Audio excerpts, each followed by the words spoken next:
നാം ഇന്ന് അനുഭവിക്കുന്ന സകല വിഷയത്തിൻ്റെയും പരിഹാരമാണ് യേശു കർത്താവ്. നാം ഇന്ന് അഭിമുഖീകരിക്കുന്ന സകല വിഷയത്തെയും പരിഹരിക്കാൻ കർത്താവിന് കഴിയും. എന്നെ കേട്ടുകൊണ്ടിരിക്കുന്ന പ്രിയ ദൈവവേദലേ, ആ കർത്താവിനോടൊന്നും പറയാൻ പറ്റുമോ? യേശു കർത്താവെ, അങ്ങ് പരിഹാരകനാണെന്ന് ഞാൻ കേട്ടു. അങ്ങനെയെങ്കിൽ എൻ്റെ വിഷയത്തെ, ഞാൻ ഇന്ന് അഭിമുഖീകരിക്കുന്ന പ്രശ്നത്തെ ഒന്ന് പരിഹരിക്കാൻ ദൈവത്തോടൊന്ന് പ്രാർത്ഥിക്കാൻ പറ്റുമോ? 4 പേര് കൂടി ഒരു പക്ഷപാതക്കാരനെ കിടക്കയോടുകൂടെ ചുമന്നു കൊണ്ടുവന്ന് വീടിൻ്റെ മേൽക്കുര പൊളിച്ച് വീടിനകത്ത് കയറ്റിയ ഒരു കാഴ്ച ബൈബിളിൽ നമുക്ക് കാണുവാനായിട്ട് കഴിയും.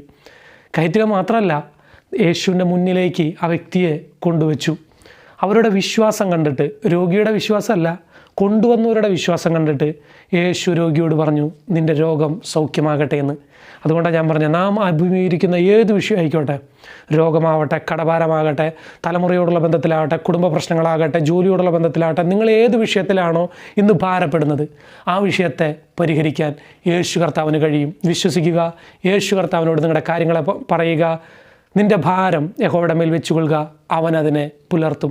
അവങ്ങളിലേക്ക് നോക്കിയവർ പ്രകാശിതരായി, അവരുടെ ആരുടെയും മുഖം ലജ്ജിച്ചു പോകാൻ യേശു കർത്താവ് അനുവദിച്ചിട്ടില്ല. ദൈവസന്നിധിയിലേക്ക് ഭാരങ്ങളെ വയ്ക്കുക, അത്ഭുതകരമായ ജീവിതം നയിക്കുക. ദൈവം നമ്മെ സഹായിക്കട്ടെ. God bless you. ആമേൻ.